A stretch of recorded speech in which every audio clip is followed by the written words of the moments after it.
미가 5장 1절부터 15절 말씀 가지고 오늘 함께 은혜 나누겠습니다. 지난주 말씀은 남은 자들을 부르셔서 말씀으로 회복되게 하신다는 내용이었습니다. 그런 자들을 통해 하나님 나라를 회복하시고 영원히 다스린다는 것이었습니다.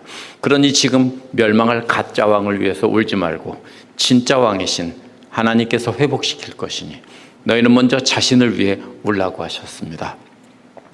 이렇게 대적들에게 위협받게 하신 것은 하나님께서 대적들을 완전히 멸하시고 회복시켜서 하나님께 영광을 돌리려는 것이라고 했습니다. 이어지는 오늘 말씀은요, 바로 진짜 왕 메시아가 등장합니다. 메시아를 의지하는 자들은 안전하게 보호를 받을 것이고, 우리가 대적의 손에 잡혀 죽게 된 순간에도 메시아께서 우리를 대적의 손에서 낚아채시고 평화를 주신다는 것입니다. 뿐만 아니라 그렇게 메시아께서 구하신 남은 자들을 통해 생명을 살리게 하시고 대적들은 사자처럼 찢게 하신다는 것입니다. 하나님을 의지하지 않고 세상 모든 것을 의지하는 자들은 완전히 멸하신다는 겁니다. 1절에서 4절은 메시아를 의지하는 자들은 안전할 것이다 하는 내용입니다. 1절은 원어에서 지금은 이라는 말로 앞부분과 연결돼요. 4장 13절에서는 대적을 치고 탈취물을 구별해서 여호와께 드리는 일이 먼 미래의 일이었습니다. 그래서 지금은 군대를 모으라, 군대에 따라 이렇게 말합니다. 원어에서는 그렇게 되어 있습니다. 군대의 딸이란 예루살렘을 가리킵니다. 그래서 왜 예루살렘에게 군대를 모으라고 합니까? 그 이유가 설명되는데요, 적들에게 포위되었기 때문이라는 겁니다. 여기서 모으라는 말이요, 군대를 모으라는 말이 해석이 엇갈립니다. 대부분의 영어 번역들과 한국 번역들은 모으라고 번역했는데요, 원어의 의미는 모으라는 뜻이 아니라 공격하라는 뜻입니다. 구약 성경에서는 대부분 칼로 자기 자신을 공격할 때 썼습니다. 신명기 14장 1절에서 죽은 자를 위해서 자기 몸을 베지 말며 할 때 자기 몸을 벤다고 하는 것이 이 모으라는 말의 뜻입니다. 열왕기상 18장 28절에서는 바알의 선지자들이 칼과 창으로 그 몸을 상하게 했다고 할 때도 역시 이 말이 모으라는 말이 뜻입니다. 자기 몸을 벤다는 뜻입니다. 예레미야에서도 전부 보면은 자기 몸을 벤다는 뜻으로 썼습니다. 딱 한 군데 나옵니다.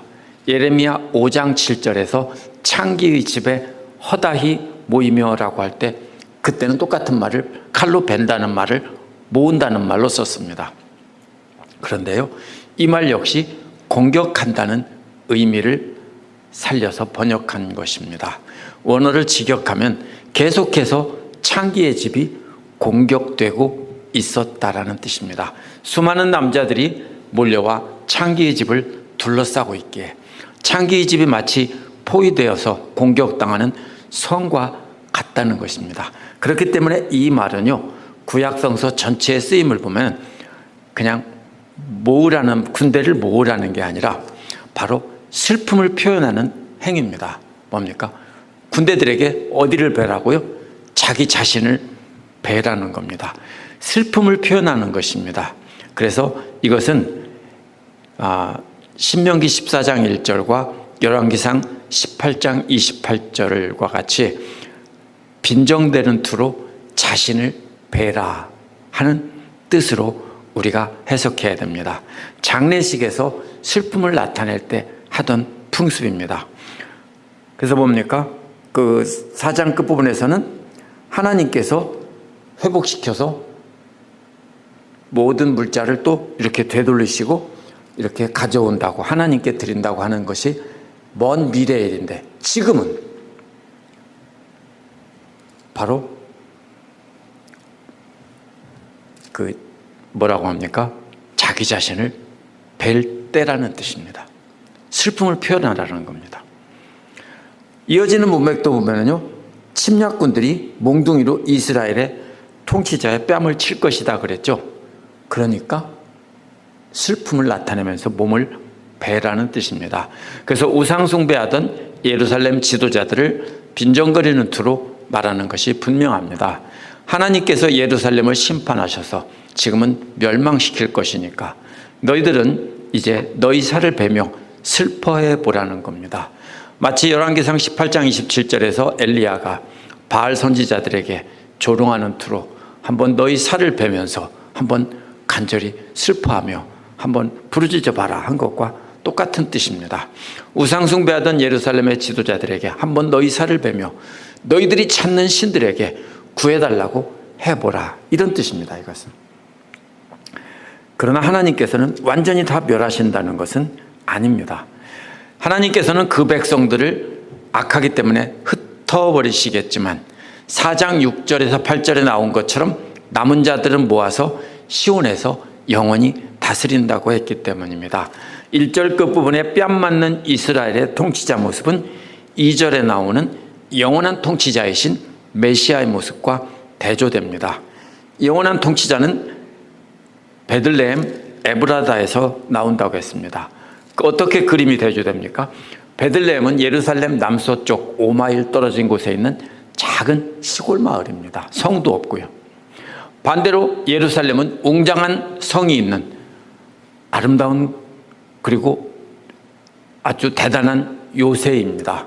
얼마나 대조가 됩니까? 메시아는 작은 시골 마을 베들레헴인데 바로 이스라엘의 통치자들은 엄청난 화려하고 강한 예루살렘 성 안에 있습니다. 그래서 웅장한 예루살렘 성의 왕궁에 있는 왕은 뺨을 맞고 있지만 시골 마을인 베들레헴에서 나올 왕은 온 세상을 다스리실 분이라는 겁니다.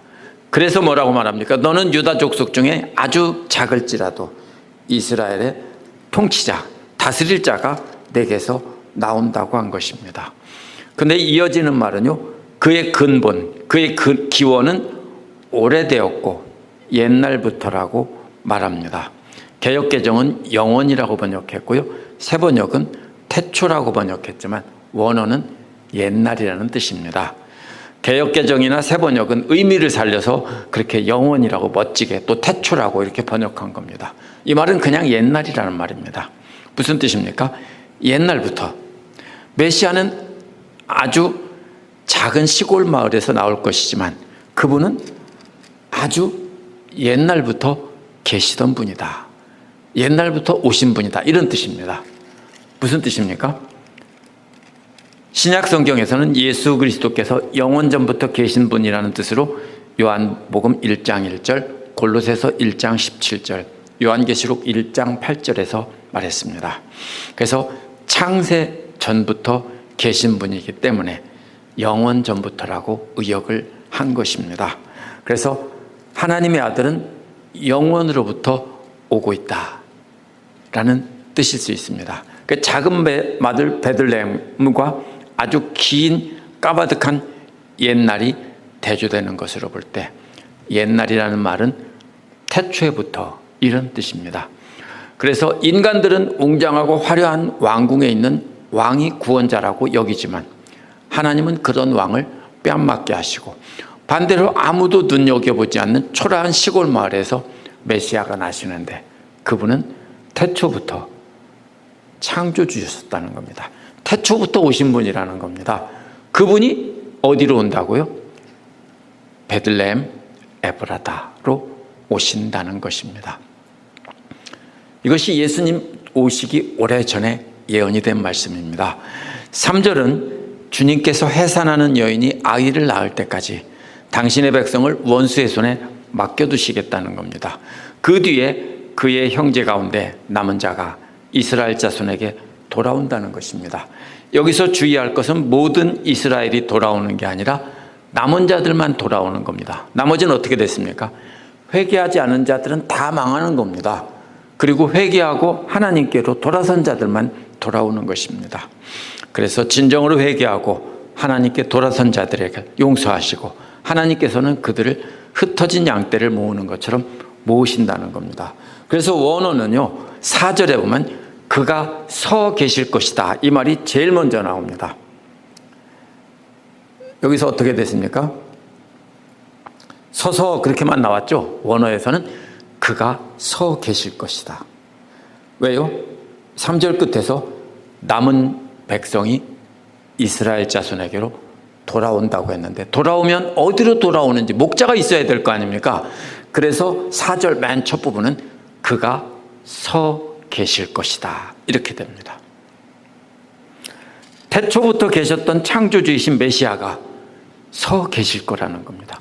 목자가 서 계신다는 말은 3절에서 흩어진 양떼인 남은 자들이 목자이신 메시아에게 모여드는 장면입니다. 원어에서 또 바로 이어나오는 말은요, 양떼를 먹이신다는 말입니다. 양떼를 먹이신다. 그런데 그 목자로 서 계시는 메시아는 뭘로 먹이냐면요, 여호와의 능력과 그 하나님 여호와의 이름의 위엄 안에서 먹이신다는 겁니다. 그 울타리가 어디에 있습니까? 여호와의 능력이고 또 하나님 여호와의 이름의 그 위엄이 딱 울타리를 두르고 있고 그 안에서 먹이신다는 뜻입니다. 그렇기 때문에 아무도 그 남은 자들을 넘볼 수 없다는 뜻입니다. 그래서 그들은 완전히 터를 잡고 살아간다는 뜻입니다. 안전하게 살아간다는 말은요, 터 잡고 아예 산다는 겁니다. 왜냐하면 이제 그의 위대함이 땅끝까지 미칠 것이기 때문이라고 설명하면서 4절이 끝이 납니다. 그래서 뭐라고 합니까? 땅끝까지 복음 전하라고 하죠, 예수님께서도요. 그래서 5절부터 6절은 메시아께서 우리를 대적으로부터 낚아채서 평화를 주신다는 내용입니다. 세번역은 NIV를 따라서 5절 앞부분을 4절에다 붙여놓고 5절 뒷부분을 바로 새로운 단락을 시작하는 소제목을 붙여놨습니다. NIV는 그가 평화가 될 것이다 라는 말이 5장 1절부터 4절의 결론이라고 보고 잘라서 앞에다 붙인 거예요. 세번역도 그렇게 한 거예요. 이렇게 되어 있습니다.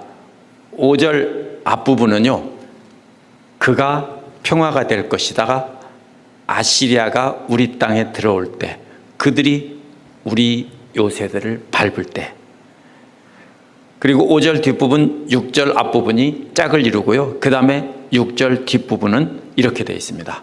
그가 낚아챌 것이다. 아시리아가 우리 땅을 공격할 때, 그들이 우리 국경을 밟을 때. 이렇게 똑같이 5절과 6절 뒷부분이요, 똑같은 구조로 되어 있습니다. 그래서 그가 평화가 될 것이다 이 말이요, 6절 뒷부분에 그가 낚아챌 것이다 라는 말과 짝을 이루고요,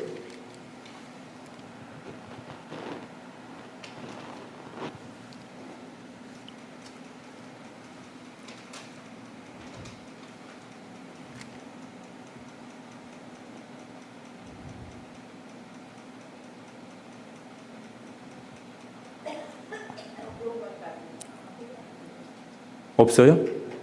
이상하다. 알았어요. 그냥 두세요. 괜히. 네, 한번 그냥 보겠습니다.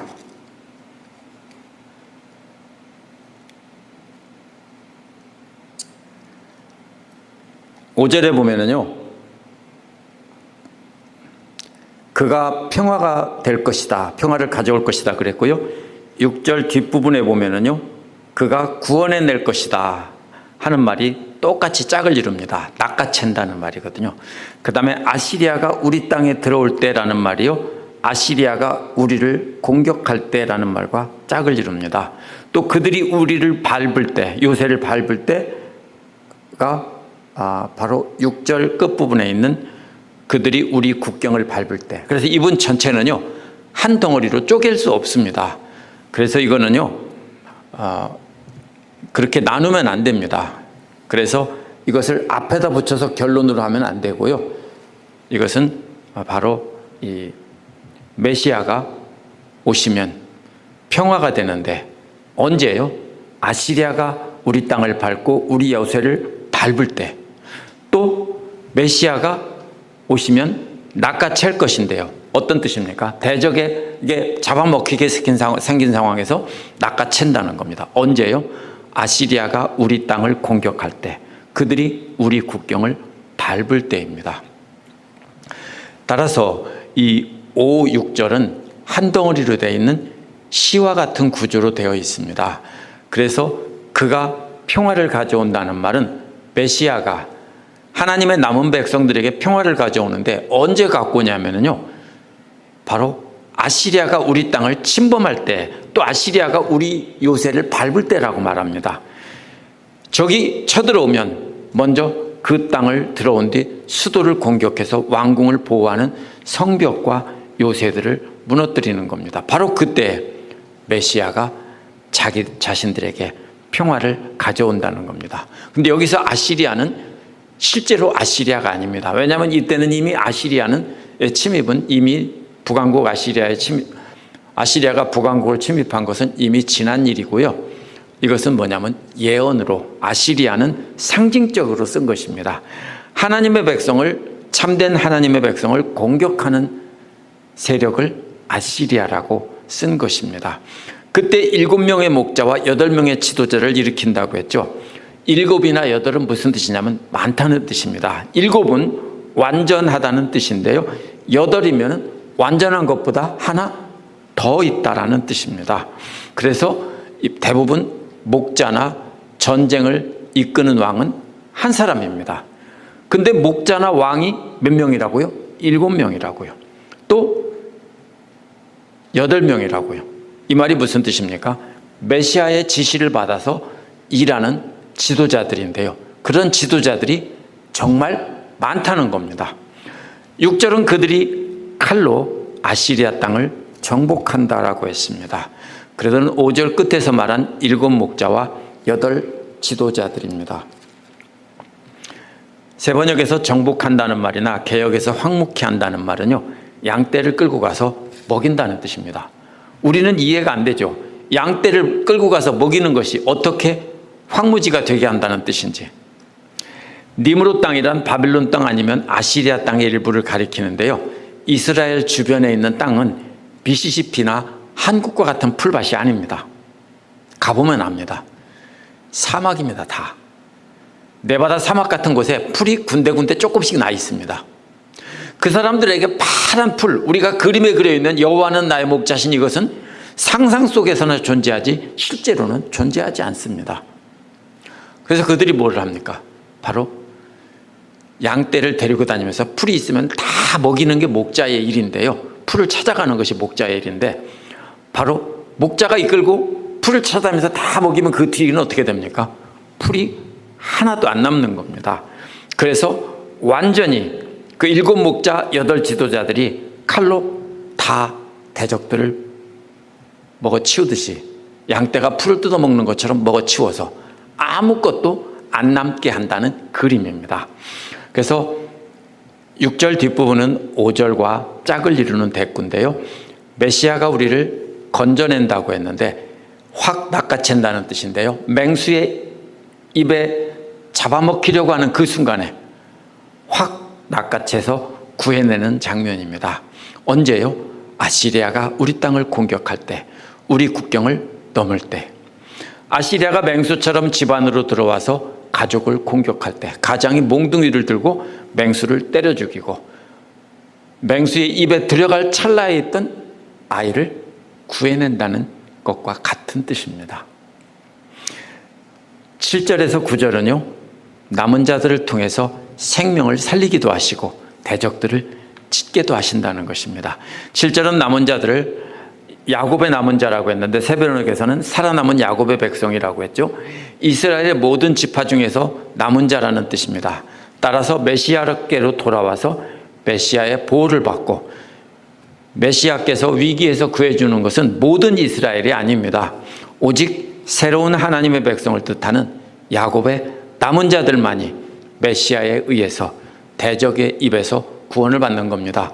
이제 그들을 뭐라고 합니까? 여호와께로부터 내리는 아침이슬 같다고 말합니다. 이것도 역시 우리 동네 아침이슬을 생각하면 안 됩니다.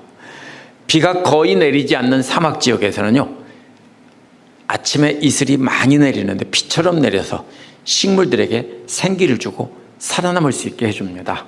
왜냐하면 낮과 밤의 일교차가 크면 클수록 이슬이 많이 내리는 거죠.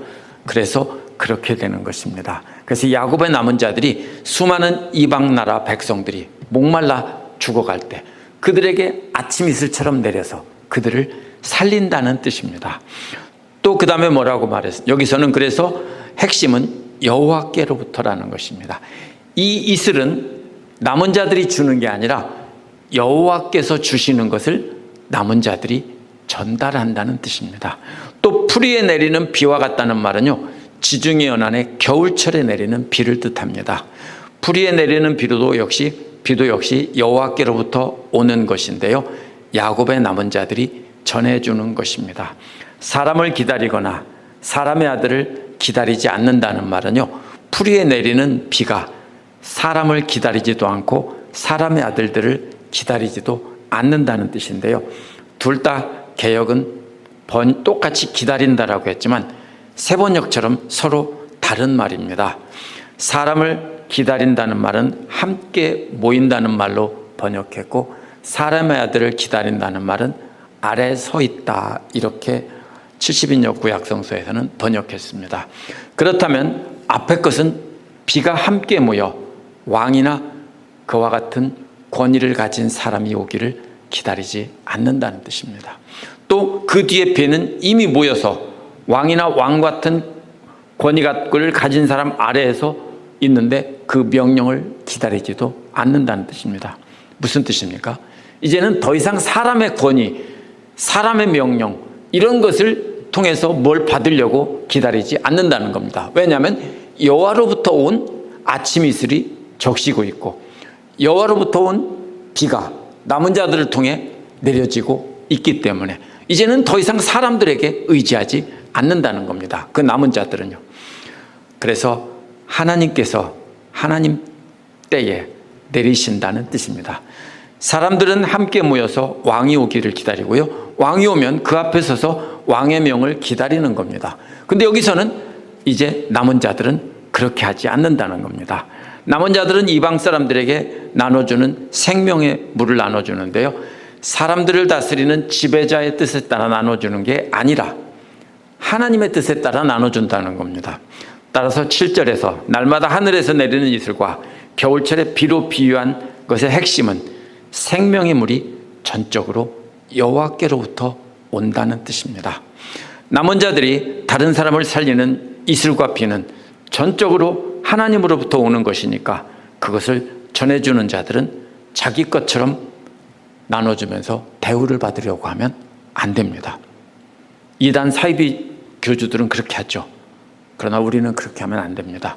8절에 야곱의 남은 자들이 많은 백성들 가운데 있다고 했습니다. 앞에서는 야곱의 남은 자들이 이방 사람들을 살리는 생명의 이슬과 겨울비로 비유했는데요, 이제는 야곱의 남은 자들이 수풀의 짐승 가운데 있는 사자 같다고 비유했습니다. 짐승 가운데 있는 사자는 무슨 뜻입니까? 그 숲속에 있는 짐승들을 잡아먹는 구실을 합니다. 그래서 양떼들 가운데 있는 젊은 사자와 같다는 말도요, 역시 이 남은 자들이 잡아먹고 찢어 죽인다는 뜻입니다. 그런데도 여기서 아무도 당할 수 없다는 뜻입니다. 짐승떼 사이에서 지나가면서 밟고 찢어내도 아무도 건져낼 자가 없습니다. 이번에는 누가요? 남은 자들이 막 찢어요, 사자처럼. 근데 아무도 건져내지 않아요. 앞에서는 대적들이 남은 자들을 찢으려고 할 때는 메시아께서 건져주셨는데 이번에는 아무도 건져주지 않습니다. 왜? 근데 남은 자들이 아침일처럼 이슬처럼 비처럼 이방 사람을 살리기도 한다고 해놓고 이번에는 대적들을 사자처럼 찢어서 완전히 멸망시킨다고 했을까요? 이러한 능력은 그들 가운데 계신 메시아에게서 오는데 하나님의 능력입니다. 어떻게 한다는 뜻입니까? 믿지 않는 사람들에게는 이슬과 비를 내려서 그들을 생명의 말씀으로 살리는 거지만 대적들에게는 같은 말씀이 뭐가 됩니까? 사자의 이빨처럼 그들을 찢어놓고 멸망시킨다는 뜻입니다. 그래서 이것은 동시에 사람들을 살리는 역할을 하면서 동시에 악한 대적들과 싸우는 역할을 우리가 말씀으로 한다는 뜻입니다. 그래서 9절은 하나님께 드리는 기도일 수도 있고 미가가 남은 자들에게 직접 말하는 것일 수 있습니다. 그래서 이것은 회중들이 듣거나 예언의 말씀을 받기 원하는 축복 기도와 같은 것으로 되어 있습니다. 미가는 야곱의 남은 자들을 모아놓고 축복 기도하는 것처럼 하고 있습니다. 앞으로 이루어지기를 소망하는 것은 약속일 수도 있지만 앞절과 잘 어울리는 것은 약속입니다. 그래서 반드시 이루어질 것이라고 약속하는 것입니다. 내 손이 대적들 위에 높이 들려서 내 원수들을 다 잘려나가기를 바란다는 겁니다. 사자가 짐승을 찢어놓듯 장수의 칼이 대적들의 목을 쳐내듯 야곱의 남은 자들이 대적들을 그렇게 완전히 찢어놓고 멸한다는 것입니다. 그래서 이스라엘의 사람들은 혈통의 이스라엘이 모든 세계 나라를 다 정복하고 찢어놓는다라고 해석하겠지만 10절 이후의 내용은 그렇게 찢어 죽일 대상은 우상 숭배하는 이스라엘입니다. 그래서 따라서 미가가 전하는 말씀의 핵심은요, 하나님으로부터 오는 남은 자들이 생명의 말씀을 듣는 자들이나 유대인이나 이방인이나 다 살 것이지만 대적하는 자들은 유대인이나 이방인이나 다 찢어놓는다는 뜻입니다. 10절에서 15절은 군대와 성벽과 점치는 것들과 우상들과 이방 나라들을 완전히 멸하신다는 내용입니다. 10절은 그날이 되면 이런 말로 시작하는데 5장 8, 9절에 나온 야곱의 남은 자가 젊은 사자처럼 대적들을 찢어놓는 날입니다. 여호와께서 말씀하셨다고 했기 때문에 반드시 그렇게 된다는 겁니다. 그런데 내가 너희가 가진 말들을 잘라놓겠다라고 했습니다. 말은 잘라놓고 병거는 부순다고 했습니다. 그래서 말은 토막쳐서 잘라서 못쓰게 만들고요, 병거들은 박살을 내서 전쟁을 못하게 하는 겁니다.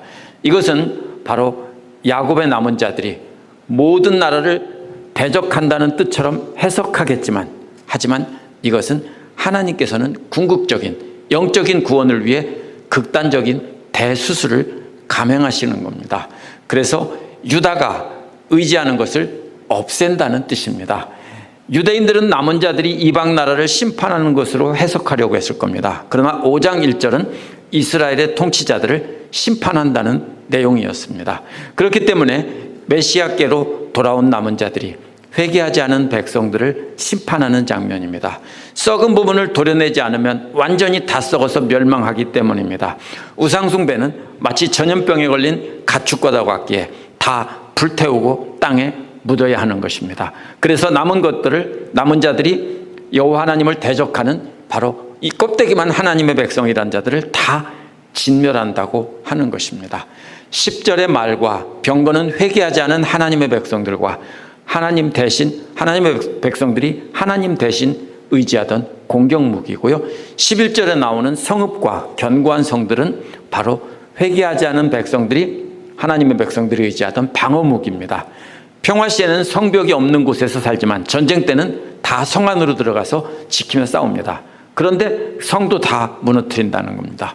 12절에서 14절은 하나님의 백성이 하나님 대신 의지하던 우상을 멸한다는 건데요, 우상 숭배에 눈에 보이지 않는 우상인 점치는 행위를 끊어버리고요, 그래서 점치는 자들이 더 이상 존재하지 않게 된다고 했고요, 마법이나 복술로 번역된 말은 손에 뭔가를 들고 귀신을 쫓거나 점치는 행위를 말합니다. 그런 것을 다 끊어버리겠다는 겁니다.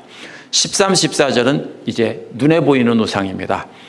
여기서 눈에 보이는 조각한 우상은 바알신이고요, 여기서 돌기둥은 뭐냐면 바알신 전에 세워둔 기둥인데요, 이거 바알신인 남자신을 상징하는, 대표하는 길다란 기둥입니다. 또 조각된, 그래서 바알신상과 남자신 바알신상을 신을 뜻하는 돌기둥을 우상의 신전에 세워져 있던 건데요, 14절은 나무에 새긴 여성 신인 아세라를 뜻하는 겁니다. 나무에 새긴 신은, 나무는 가볍기 때문에 설 수가 없죠. 그래서 땅을 파고 심어 놓습니다. 그런데 그것들도 다 멸하고 그 도시들도 다 멸한다는 겁니다.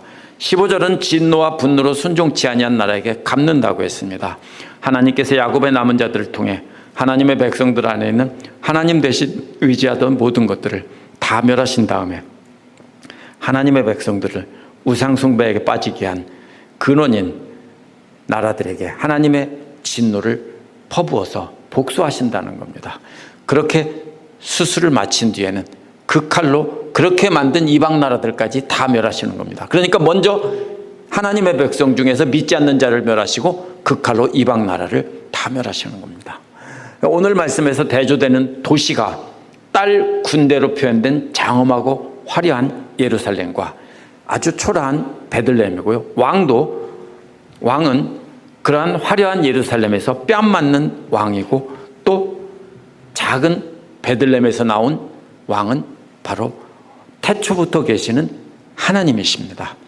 그래서 위대한 눈에 보이는 왕을 의지한다면 우리는 바알 선지자처럼 우리 자신을 베는 것이 되는 겁니다.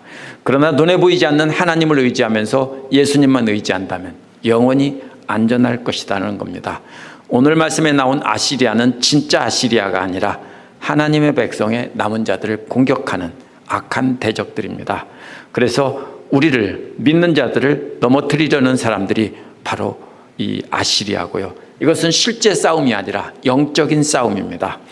악한 세상에서 어떻게 해서든지 하나님 말씀을 따르지 않고 세상 탐욕을 따라서 살아서 멸망하도록 만드는데, 그것이 바로 아시리아입니다.